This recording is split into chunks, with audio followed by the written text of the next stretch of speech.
Hey, it's Job. I hope you're doing well. Welcome back to the channel. If you're new here, Job's Journal is all about stationery, journaling, and all things creativity. I'm still working on that intro spiel.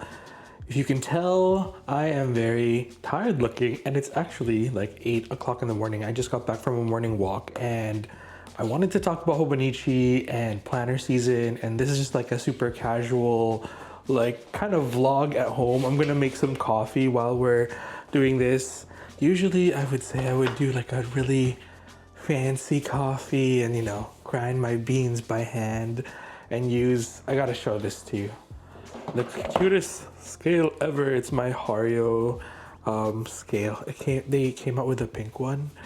I love it so much, but I am going for convenience today, so we're doing, oh my gosh, pre-ground coffee. And I have some, see, I always, as a Canadian, I always forget that Pete's and Phil's are two different things.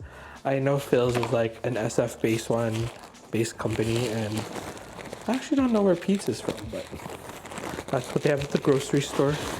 But today I wanted to talk about just like planner season in general. I think it's really funny actually, because I was talking to my sister who is not into stationery. She's only into stationery through association and like, being around me. And I told her, hey, it's like a new season. She's like, oh, fall? And I was like, no, it's planner season. She's like, it's August. We're only halfway through the year, barely halfway through the year.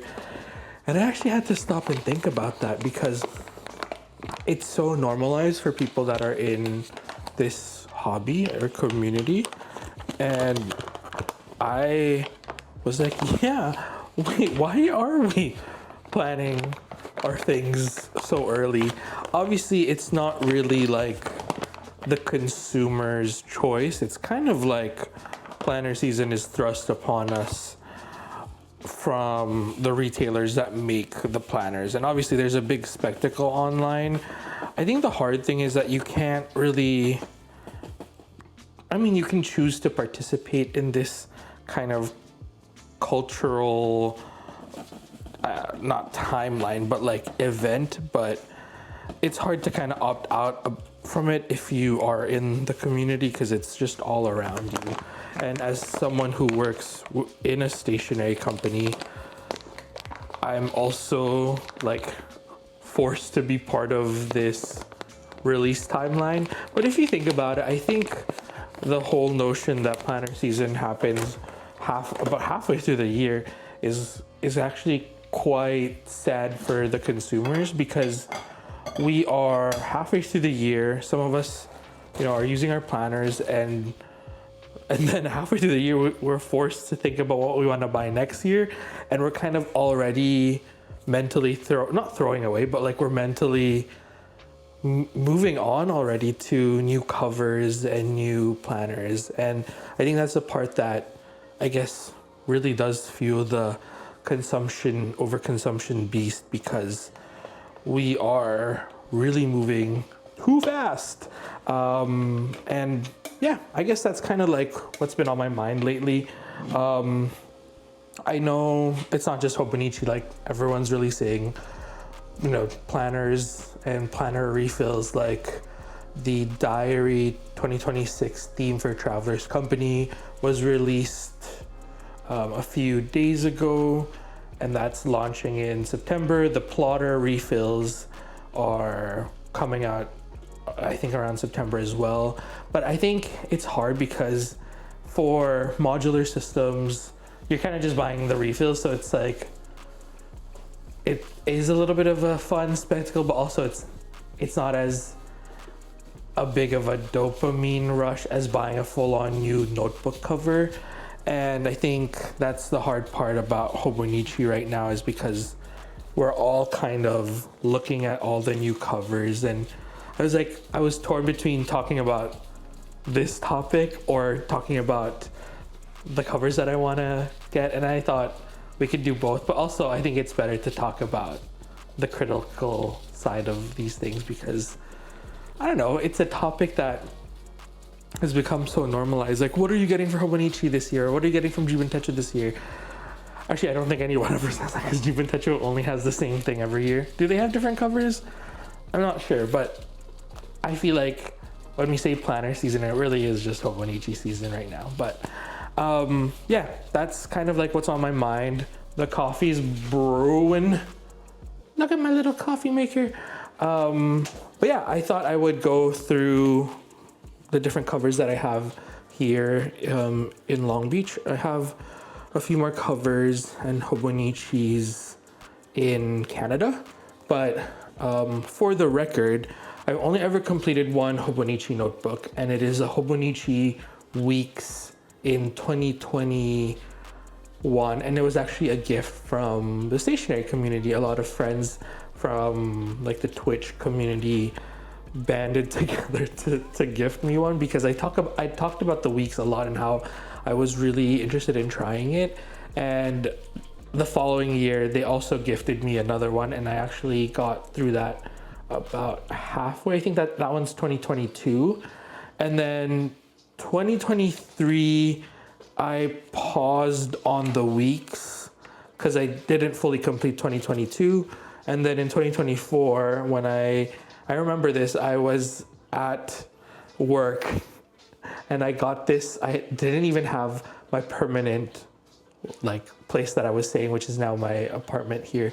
I got the ship to work, and it felt so weird shipping a Hobonichi box to travelers. Got by the HQ. There's no problem with that though. But yeah, I remember getting it shipped there and then unboxing it like after work hours at work, and it just felt cursed in a funny way, but there's no problem with that. But I got this. I forget who, I think Tomomi something. I just remember it's a similar name to my Japanese coworker, but this is the I don't know what cover this is called, but I really gravitated towards it because I was really leaning into primary colors already starting in 2024, and have since then really leaned into it. At that same year, I also bought the Love It Panda by Jin Kitamura cover. Really like this. Obviously, I love pandas and primary colors on the front. I just really resonated with it. And I also bought the matching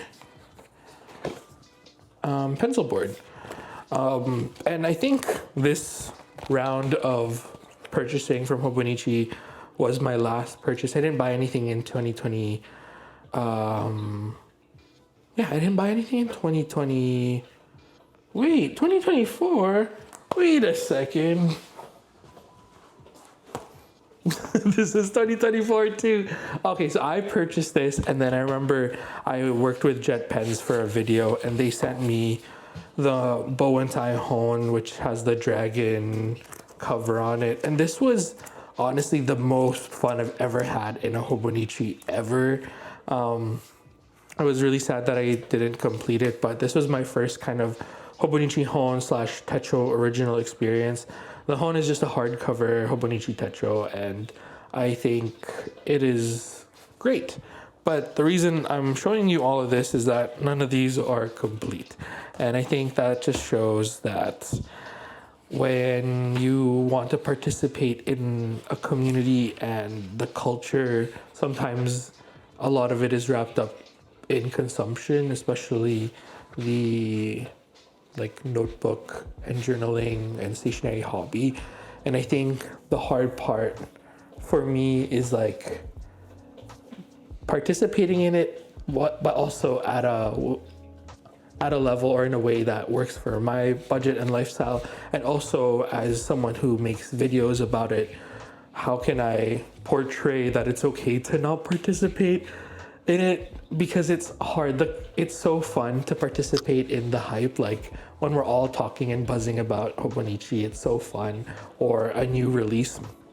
But I feel like there's like this underlying pressure to like purchase things, and I think that's the part that can be a little bit scary and dangerous. And so I hope I'm never perpetuating that, like you should go buy something. I mean, I feel like sometimes I do because I'm overly excited about something, and then that makes people want to check it out. But I think that's anything online, right? Like when I'm watching my favorite people online, I am inclined to purchase things that they use because they like it and it feels like it's been like approved, like it's a tried and true and tested product. But yeah, I think that's where I'm at with planner season and Hobonichi. I think for next year, I am not going to be purchasing any notebooks just because I know myself enough now. I have trouble with predated anything just because of my lifestyle. I know some people are really good about traveling and completing their techo. As much as I would love to document in here daily. Wow, I forgot I got this too. My gosh.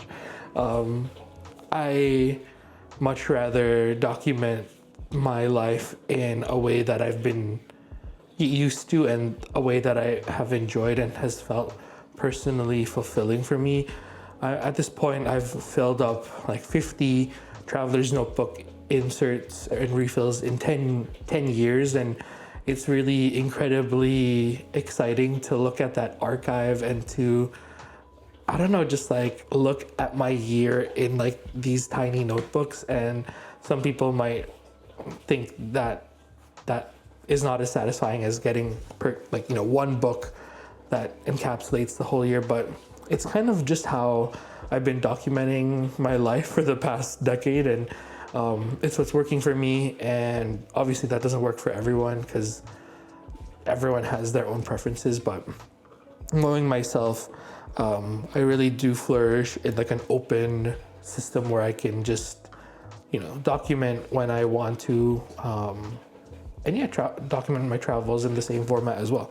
So I will not be getting a Hobonichi, Techo, or Hone, even though I really would love to. The caveat is I think a lot of the Hobonichi purchases this year are bundled because of tariff reasons. So if you are wanting to buy a cover, which is something that I do like to buy, you'll have to purchase a book with it. So one of the covers that really, I guess, appealed to me was the plaid cover.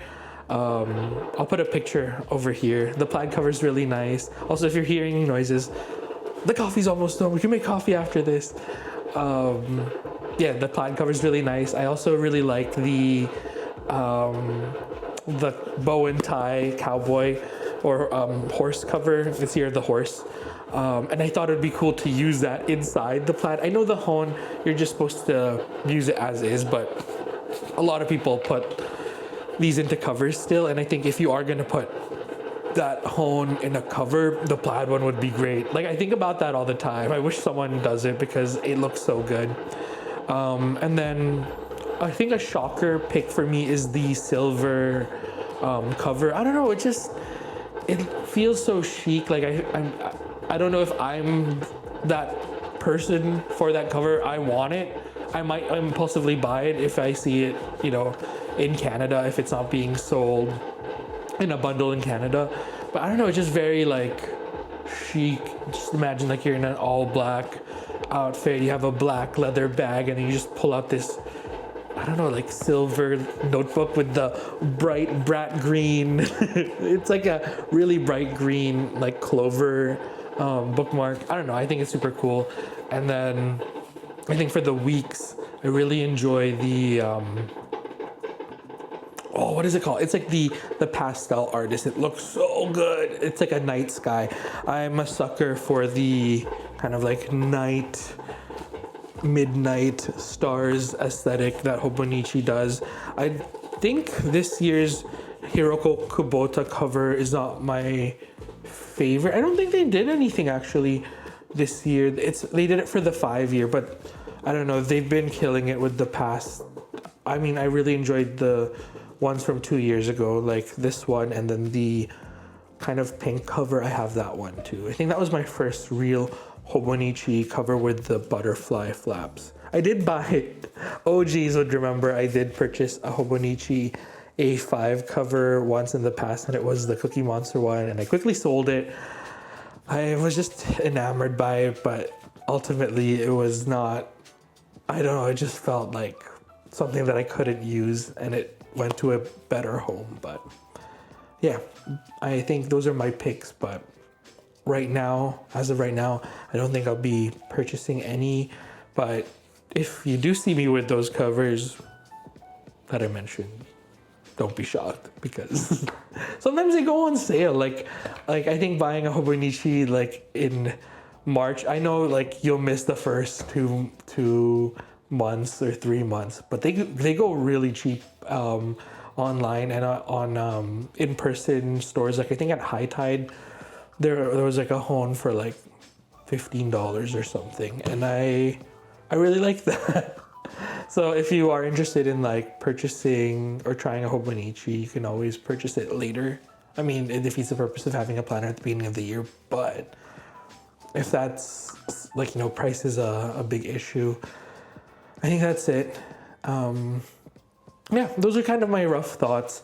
I think planner season is fun, but again, we gotta be mindful of everything, right? Like, there's just so much happening in the world, and recession indicators are everywhere. Our money is quite important. We need to feed ourselves, and you know yourself best.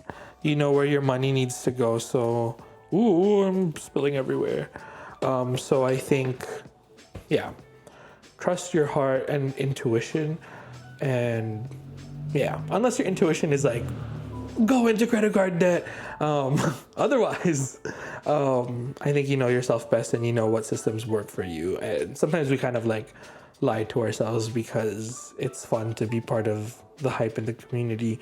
But you can still engage in Hobonichi season and planner season by, you know, talking about it with your friends, making videos about it, printing out like little mood boards of the things that you'd like. But you know, maybe sometimes that's a way to process something that you don't need to purchase, like maybe collaging about it or printing photos about it will help you realize that, you know what, I just really enjoyed the aesthetic of that item instead of actually needing to own it.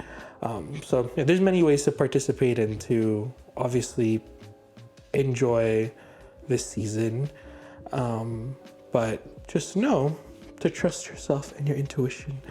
I hope I can listen to my own advice during the September 1st release, but who knows?